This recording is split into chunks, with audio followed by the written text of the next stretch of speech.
Cuiabá é feita por quem trabalha para alimentar e alimenta para encantar. Do trabalho que conta a história, retrata a cultura, mantém a tradição. Cuiabá é feita de trabalho que não para. Por isso, já tem muito para comemorar. É trabalho por nossas crianças, que nos leva para uma vida melhor. É trabalho que cuida de cada pessoa, feito de amor e muito suor. Trabalho que é luz e traz vida. Feito por quem sabe trabalhar, que segue em frente e realiza, deixando tudo mais bonito para cada dia mais comemorar. Parabéns, Cuiabá, 299 anos. Uma cidade que avança com a força do trabalho. Prefeitura de Cuiabá. Você pode ver o que a Assembleia faz, pode ouvir o que ela tem a dizer e ler o que ela quer te contar. Acompanhar a Assembleia é exercer o seu papel de cidadão. Fique por dentro de projetos, debates e leis que mudam a sua vida pelos nossos canais de comunicação e coloque a Assembleia na sua programação. Assembleia Legislativa, perto de você para a mudança acontecer.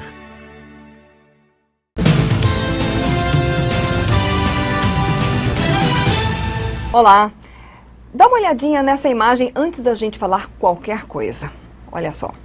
Essa é a praça que fica ao lado da catedral, a Praça Alencastro, no centro de Cuiabá.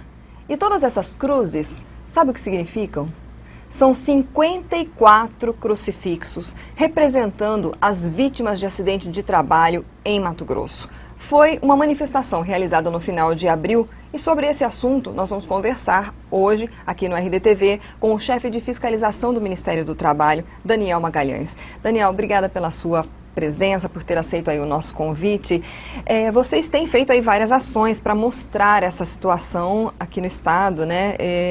Eu gostaria que você explicasse aí então o que são esses acidentes de trabalho, 54 vítimas fatais em 2017 em Mato Grosso. Obrigado, Lides, pelo convite, estamos à disposição. Em 2017, a gente teve 54 mortes no ambiente de trabalho em Mato Grosso. O que isso quer dizer? São pessoas que saíram para trabalhar e, infelizmente, se vitimaram no ambiente de trabalho. Podem ocorrer, por exemplo, acidentes típicos, acidentes que são daquela atividade, por exemplo, um eletricista morrer com energia elétrica, ou pode acontecer acidentes de trajeto, alguém estava se deslocando ou para ir ou para voltar, e obviamente veio a morrer, e as doenças ocupacionais, que são aquelas doenças devidas à exposição a um agente que ao longo do tempo vai se acumulando no corpo da pessoa, e então ela vem a morrer.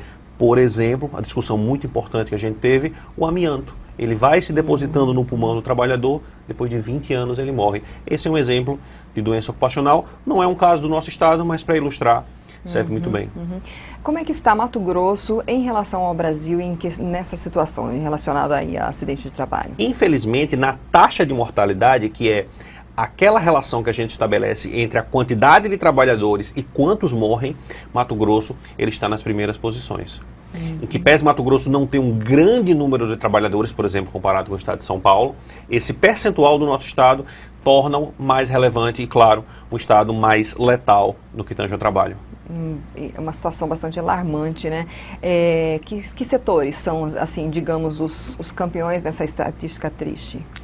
Os objetivos da CAMPAT atualmente, Campanha Nacional de Prevenção de Acidentes do Trabalho, é trabalho em altura, exposição ao benzeno, que é um componente que tem na gasolina, e doenças ocupacionais. Então, o trabalho em altura em Mato Grosso, ele termina vitimando muitas pessoas. O trabalho em altura é todo aquele que ocorra acima de 2 metros.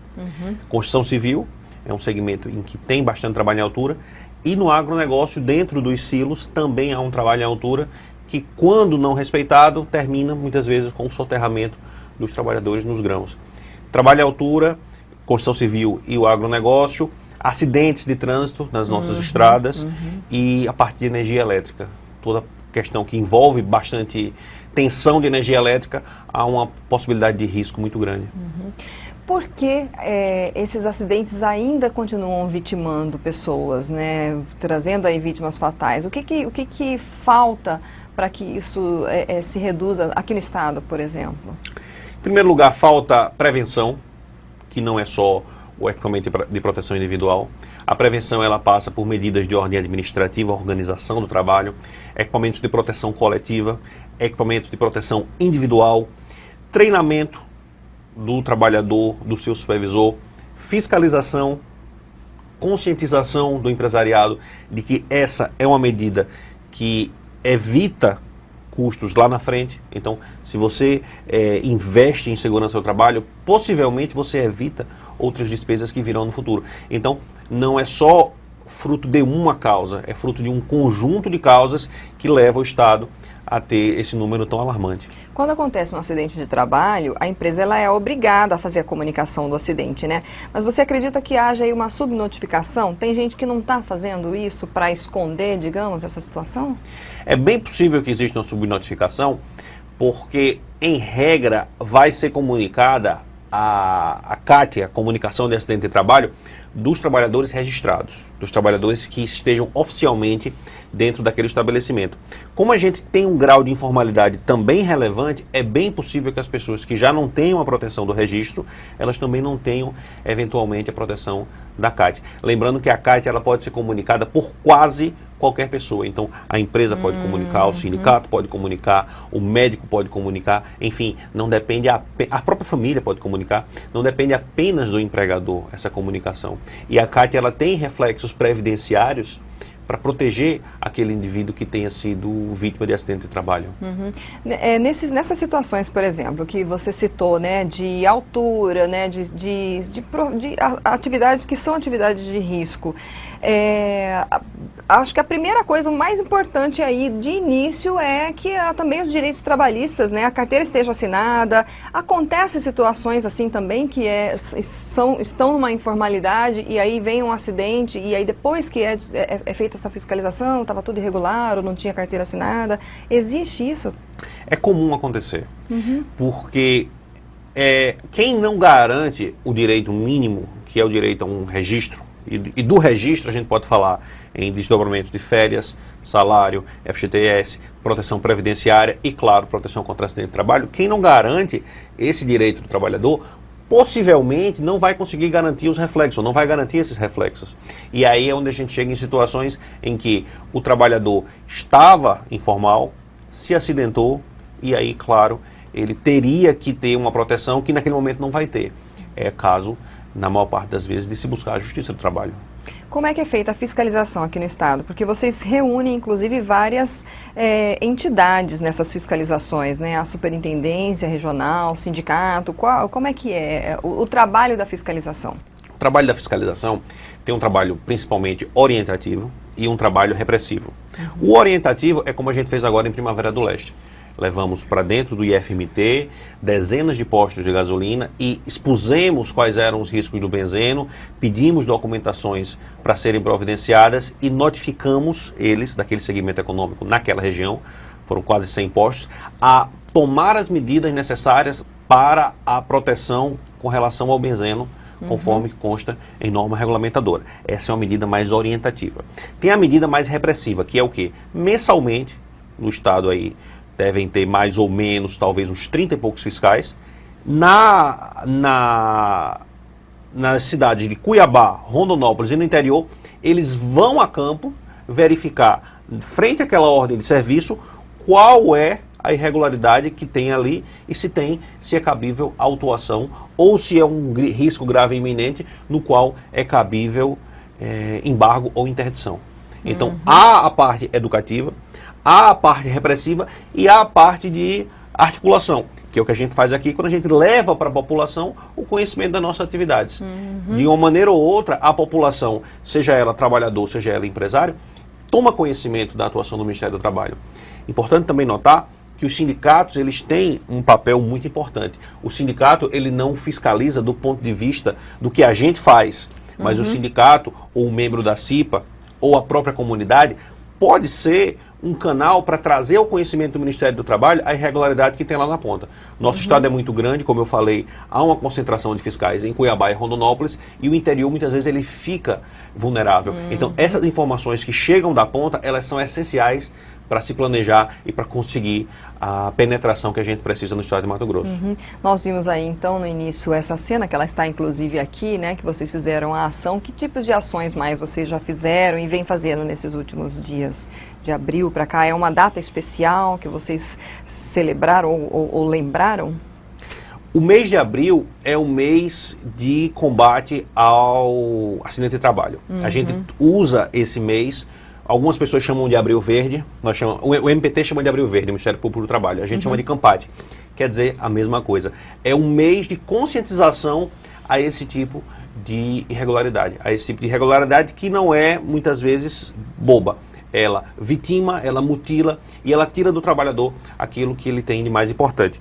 Fizemos atos públicos, como esse da Praça Alencastro, palestras, simpósios, articulação com órgãos da mídia, entrevista em rádio, TV, televisão. A exposição dessa discussão a nível nacional, que não foi só apenas em Mato Grosso, é muito importante para trazer luz ao que é preciso ser feito. Muitas vezes a gente discute, por exemplo, como o Brasil pode economizar, e se a gente vai olhar os acidentes de trabalho, eles tiram uma parcela muito relevante da nossa economia. Não tiram só a vida da pessoa, eles causam gastos públicos absurdos, inclusive a ponto de justificar até uma economia maior do que seria uma possível reforma da Previdência. Então, dezenas de bilhões de reais são gastos em benefícios anualmente, que se existissem medidas para facilitar a compreensão do trabalhador do que é o acidente e evitar o acidente, esses reais seriam economizados. Até inclusive esse número, né, de 54 acidentes de trabalho com vítimas fatais em Mato Grosso em 2017 é um número com base nos dados do INSS, né? O INSS ele vai compilar anualmente esses dados. O Observatório Digital do MPT trouxe 82 mortes. Conforme for a metodologia, vai existir mais ou menos mortos no ambiente de trabalho. Agora, em qualquer um deles vai haver a subnotificação. Então, se a informalidade representa aí pelo menos 60% da nossa economia, se a gente tem X aqui, a gente vai ter 2X lá de informalidade, então o número talvez possa ser até 3 vezes maior que isso. Nossa. Bom, Daniel, para a gente encerrar então, a gente sabe que muitos desses setores, os trabalhadores, às vezes eles não têm uma formação acadêmica, né? São pessoas às vezes muito simples, que tiveram, sim, algum tipo de formação às vezes técnica e não tem esse conhecimento de, será que o meu trabalho está seguro? Será que aquilo que eu estou fazendo, né, ele tem todas as condições para que se houver um acidente, né, isso seja minimizado, ou eu não perca a minha vida, ou eu não fique com alguma lesão, né, permanente, enfim. Como que o trabalhador ele pode identificar no seu trabalho, né, ou buscar essas informações, onde buscar essas informações, para ele saber se a empresa está cumprindo as normas de segurança e como denunciar? As denúncias elas podem ser encaminhadas para o Ministério do Trabalho no 3616-4800, DDD 65. E para o trabalhador identificar o risco, às vezes o risco ele é gritante. Sim. Por exemplo, é um trabalho em altura no qual você se projeta e não tem a proteção. Às vezes não, às vezes o risco ele é silencioso, por exemplo, o risco de energia elétrica. Então, a percepção, muitas vezes, ela vai requerer um conhecimento a mais. Mas na maior parte dos casos, ou em grande parte dos casos, ela é algo que salta aos olhos. Por quê? Porque não há, num acidente de trabalho, ou pelo menos em raras vezes há, uma única causa. Os acidentes, em regra, eles são compostos por concausas. É uma causa final, da qual derivam inúmeras outras causas. Então, a percepção leiga do trabalhador pode ver nessas concausas algo que seja irregular. E aí é o momento de chamar a atenção ou do sindicato, ou da CIPA, ou do Ministério do Trabalho, ou de algum órgão que tenha alguma tutela trabalhista, Justiça do Trabalho, MPT. A gente também recebe, por exemplo, relatos da polícia, seja ela federal ou civil ou militar, Defensoria Pública, ou seja, qualquer órgão do Estado, ele tem, se não a competência para endereçar aquele problema, a competência para encaminhar a quem de direito. Então, em algum momento, as coisas chegam ao conhecimento do Ministério do Trabalho. É interessante que chegue, claro, com uma velocidade com a qual a gente possa agir. E a nossa capilaridade no Estado não é tanta. Então, é ideal que outros atores também assumam esse papel. Sindicato, se for o caso, ou membros da CIPA, Comissão Interna de Prevenção de Acidentes, caso a empresa a tenha. Só mais uma questão que às vezes as pessoas têm medo de denunciar, né? A gente sabe aí que a gente vive uma realidade de desemprego muito grande, a reforma trabalhista está gerando ainda muita insegurança.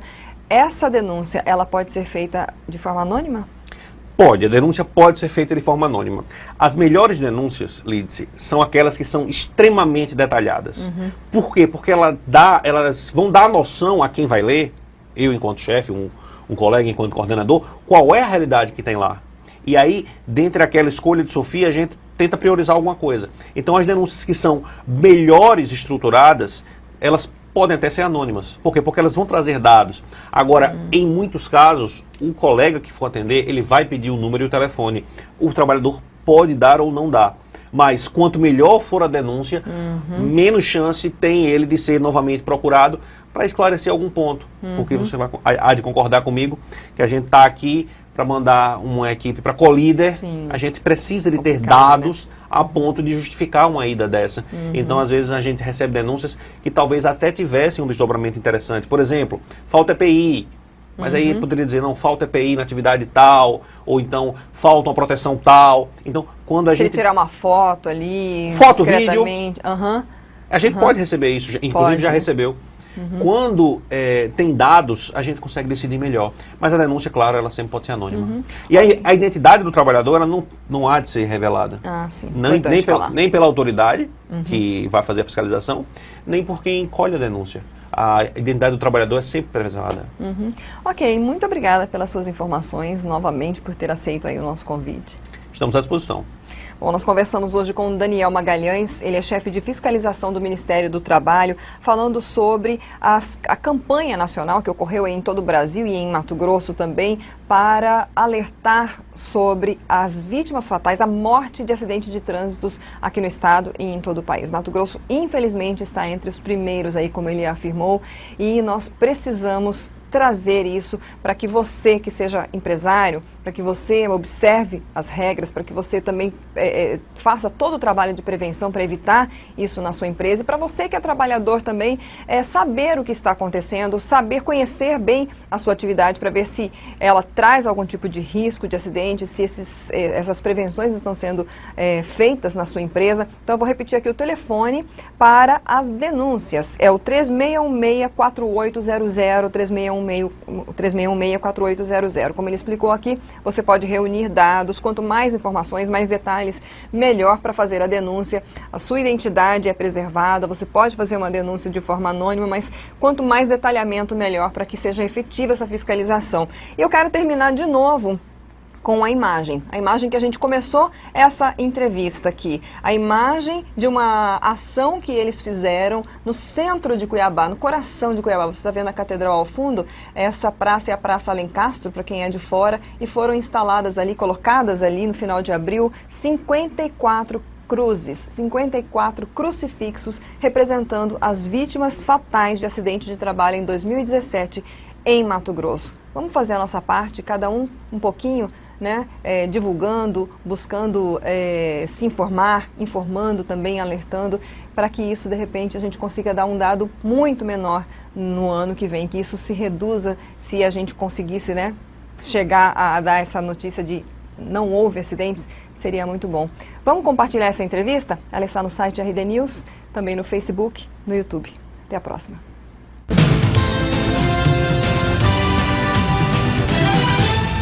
Oi, tudo bem?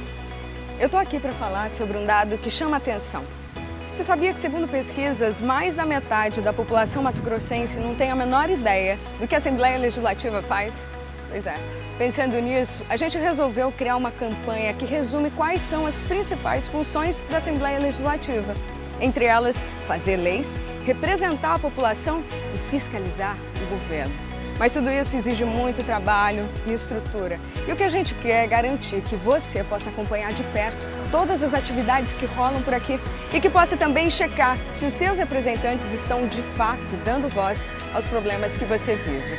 Por isso, nós convidamos você a seguir a nossa página no Facebook, a assistir a TV Assembleia e a sintonizar a Rádio Assembleia. A Assembleia de Mato Grosso acredita que a sua participação seja a grande responsável pela construção de uma sociedade mais justa. Sabe como? Além de acompanhar, você pode também sugerir. A gente criou uma ferramenta que possibilita que você, cidadão, possa dar vida às suas ideias. E você, tem alguma sugestão de um projeto de lei? Então acesse www.al.mt.gov.br/propostas, cadastre-se e envie para nós. A sua sugestão pode virar lei. Já pensou que legal? Na Assembleia Legislativa é assim. Você participa, a mudança acontece.